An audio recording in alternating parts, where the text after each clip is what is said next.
નમસ્કાર, વાર પલટવાર સાથે હું છું દેવાંશી। ચાતુર્વર્ણે મયા સૃષ્ટમ ગુણ કર્મ વિભાગત, મતલબ ગુણ અને કર્મના આધાર પર નક્કી થયેલી વર્ણ વ્યવસ્થા।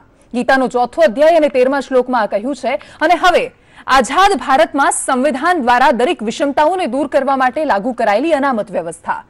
71 વર્ષમાં તો અનામતની વ્યવસ્થાની જરૂર જ ન રહેવી જોઈએ। એની જગ્યાએ હવે સવર્ણ ગણાતી જાતિઓ પણ અનામત માટે મેદાને છે। સવાલ આખરે એ છે કે કોને કોને આપશો અનામત? ચર્ચા કરીશું। ચર્ચા કરવા સ્ટુડિયોમાં ઉપસ્થિત છે મહેશ કસવાલા, ભારતીય જનતા પાર્ટીના નેતા છે, હિમાંશુ પટેલ કોંગ્રેસના નેતા છે, મહેન્દ્રસિંહ વાઘેલા રાજપૂત અગ્રણી છે, રેશમા પટેલ પાટીદાર અગ્રણી પણ જોડાશે, યજ્ઞેશ દવે જોડાયા છે, બ્રહ્મ સમાજના કન્વીનર છે, અર્જુન ચૌહાણ એડવોકેટ જોડાશે અને ઇકરામ મિર્ઝા મુસ્લિમ અગ્રણી છે। આપ તમામનું સ્વાગત છે। મહારાષ્ટ્ર સરકારનો એક નિર્ણય અને દેશભરના આંદોલન કરતા સમુદાયોની આંખોમાં ફરીથી આશાનું એક કિરણ ચમકવા લાગ્યું। પણ છે કે મરાઠાઓને સરકારે અનામત આપી તે રીતે કેટલા સમુદાયોને અનામત આપી શકાશે અને હજુ કેટલી અનામત આપશો?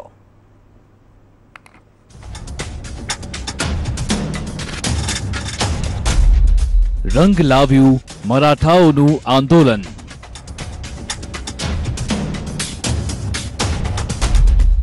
આખરે 36 વર્ષે મહારાષ્ટ્ર સરકારે આપી અનામત। The credit goes to Sakal Maratha Samaj for this entire issue.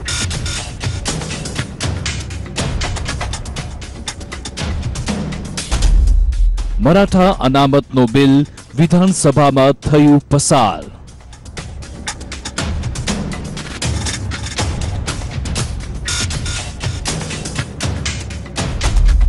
%32 Maratha વસ્તીને મળશે 16% અનામત। और मराठा समाज ने जो जो मांगा था वो देना जरूरी था, जैसे 16 तक का जो रिजर्वेशन है, तो वो आज इस बिल में आया है।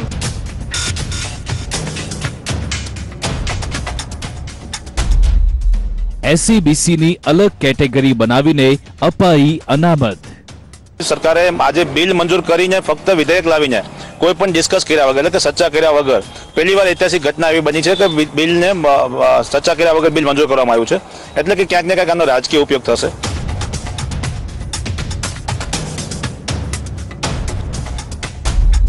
શિક્ષણ અને રોજગાર ક્ષેત્રે મળશે અનામતનો લાભ।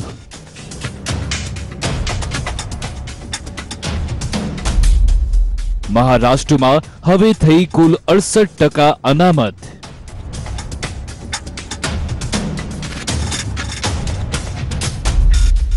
મરાઠાની તર્જ પર હવે અન્ય સમુદાયોની પણ અનામતની માંગ।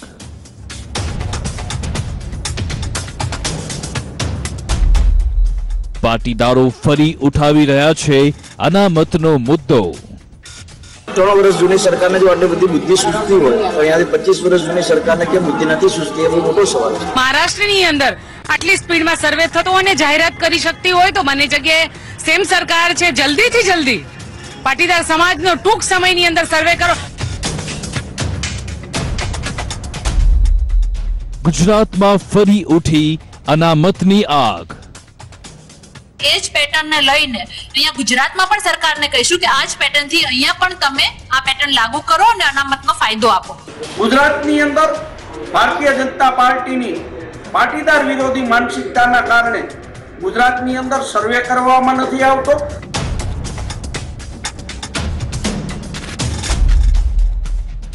ફરી શરૂ થયો અનામત પર આર પારનો દોર। આખી પ્રક્રિયાનો અભ્યાસ ગુજરાત સરકાર દ્વારા બહુ ગંભીરતાપૂર્વક થઈ રહ્યો છે। ભાજપ સરકાર દ્વારા બહુમતીના જોરે બિલ નામંજૂર કરવામાં આવ્યું હતું। આખા પાટીદાર અનામત આંદોલન સમિતિના નામે ક્યાંય પણ તમે રાઇટિંગમાં માગણી કરી તો તમે મને એની કોપી બતાવો, પણ એક પણ વ્યક્તિએ કોપી બતાવો।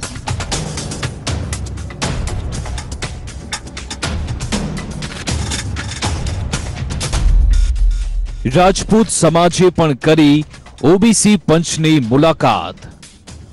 મૂળ હાલ અમારા જે યુવાનોને શિક્ષા અને વ્યવસાય નોકરીઓમાં તકલીફ પડી રહી છે, એના માટે સમાજમાં પ્રશ્ન ઘણા ટાઈમથી ઉદ્ભવ થયો હતો।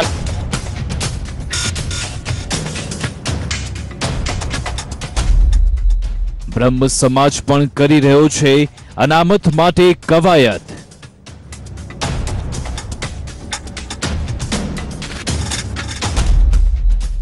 મરાઠાઓની તર્જ પર મુસ્લિમો પણ કરી રહ્યા છે હાકલ।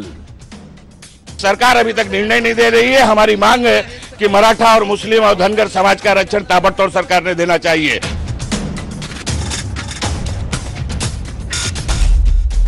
ઠાકોર સમાજ પણ કરી ચૂક્યો છે અલાયદી અનામતની માંગ।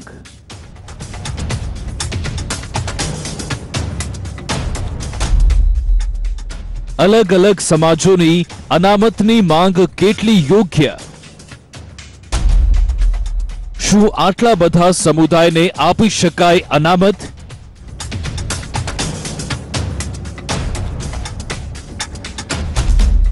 શું અનામત છે સમાજની આર્થિક સદ્ધરતાનો આધાર?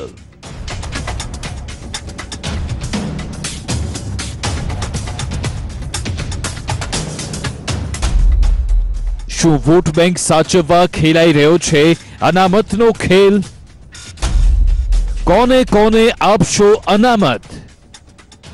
વાર પલટવાર।